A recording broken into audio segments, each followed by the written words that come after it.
Assalamualaikum dan salam sejahtera bersama saya Nur Hajar Syafiee dalam Buletin Pahan 28 Oktober 2021. Kutipan zakat di negeri ini dilihat mampu mencapai sasaran sebanyak RM170 juta dengan pembayar seramai 97,000 orang menjelang akhir tahun ini. Pengurus Besar Kanan Pusat Kutipan Zakat Pahang Yang Hormat Datuk Haji Halidan Mat Daud berkata, prestasi kutipan zakat Pahang berada di landasan baik dengan berlakunya peningkatan sebanyak 5.9% atau RM5.7 juta sehingga 20 Oktober 2021. Katanya, jumlah pembayar zakat harta juga turut meningkat sebanyak 3,721 orang berbanding tempoh sama pada tahun lalu. Sehingga 20 Oktober tahun ini juga, seramai 86,828 orang pembayar zakat telah membayar zakat dengan jumlah RM102.3 juta dalam tempoh sama tahun lalu, di mana seramai 83,107 orang telah menunaikan zakat harta dengan jumlah RM96.6 juta termasuk badan-badan korporat. Beliau berkata demikian selepas majlis penyerahan dan pelancaran zakat di Hotel Grand Darul Makmur di Kuantan hari ini.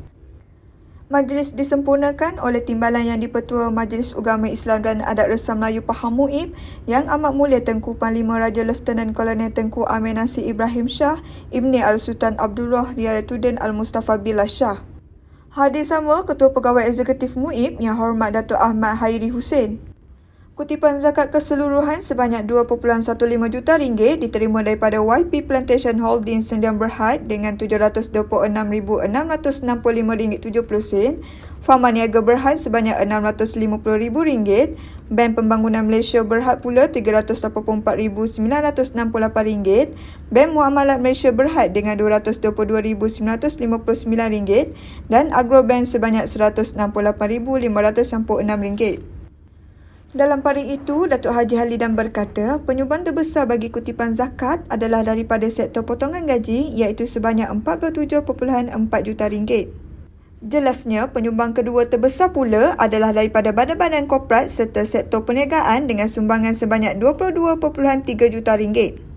Beliau berkata, walaupun masih dalam situasi pandemik COVID-19, namun kutipan zakat masih baik dan mampu mencapai sasaran yang ditetapkan. Menurutnya, peningkatan amaun kutipan zakat ini akan dinikmati oleh lebih ramai asnaf melalui peningkatan agihan yang dilaksanakan oleh pihak MUIB. Majlis Bandaraya Kuantan MBK dalam usaha menaik taraf kubu-kubu kesan peninggalan tentera British yang terletak di Balok, Kuantan. Datuk Bandar MBK Yang Hormat Datuk Hamdan Hussein berkata, usaha itu dilakukan bagi memastikan peninggalan sejarah yang tidak ternilai tersebut terpelihara.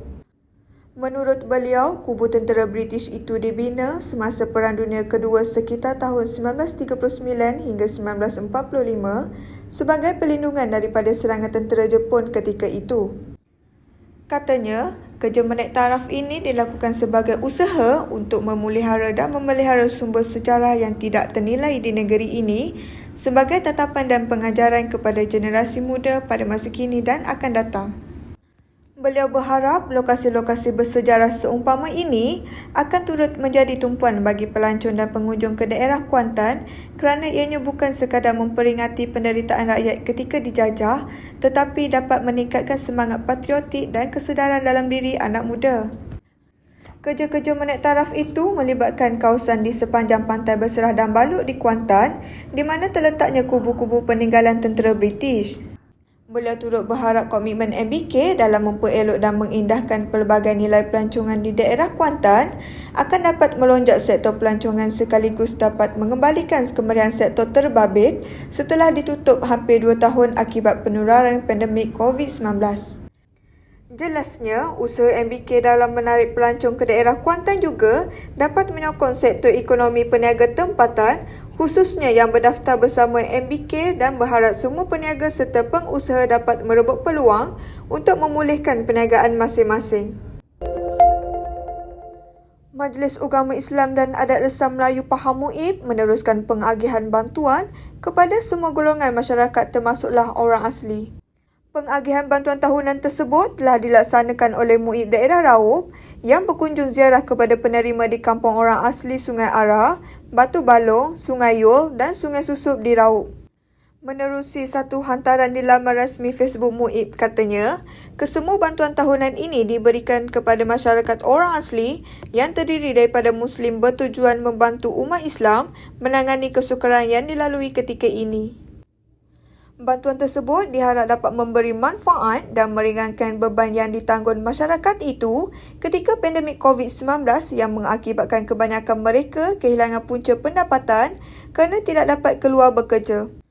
MUIB sentiasa prihatin dan mengambil berat isu penduduk di Pahang terutama ketika pelaksanaan Perintah Kawalan Pergerakan PKP apabila telah mengagihkan lebih 29.3 juta ringgit bantuan kepada penerima secara bersasar sehingga 31 Ogos 2021. Pengagihan bantuan akan diteruskan dari semasa ke semasa bagi memastikan umat Islam di negeri ini terbela terutama dari segi keperluan asas mereka. Pahang mencatatkan sebanyak 343 kes baru COVID-19 hari ini dengan daerah Kuantan mencatatkan kes tertinggi. Berdasarkan maklumat daripada Jabatan Kesihatan Negeri Pahang JKNP, Kuantan mencatatkan sebanyak 129 kes diikuti daerah Temerloh dengan 50 kes. Manakala daerah Bentong pula mencatatkan sebanyak 35 kes, Maran 31 kes, Pekan 25 kes, Raub 20 kes, Lipis 19 kes, Jerantut 12 kes, Rompin pula dengan 10 kes, Bera 8 kes dan Kemerhala 4 kes. Pada hari ini juga terdapat 5 kematian direkodkan dan satu kluster baru iaitu kluster Paya Pasir di Maran. Sehubungan itu, JKNP mengingatkan orang ramai supaya terus mematuhi prosedur operasi standard SOP yang telah ditetapkan meskipun telah lengkap menerima vaksin COVID-19. Justeru, pematuhan SOP dan kawalan kendiri perlu diamalkan secara maksimum bagi memutuskan rantaian COVID-19. Sentiasalah mengamalkan kawalan kendiri dengan memakai pelitup muka secara betul, menjaga jarak fizikal 1 meter, kerap membasuh tangan dengan sabun dan air atau gunakan cecair pembasmi kuman dan segeralah ke klinik kesihatan berhampiran sekiranya anda bergejala. Jika rakyat di negeri ini mengekalkan disiplin dan mematuhi SOP, pasti rangkaian COVID-19 dapat diputuskan. Sekian Buletin Pahang bersama Unit Komunikasi dan Media Pahang. Ikuti kami di Facebook, Instagram, YouTube dan Twitter. Terus bersama Pahang Media bagi mendapatkan maklumat terkini di negeri Pahang. Assalamualaikum.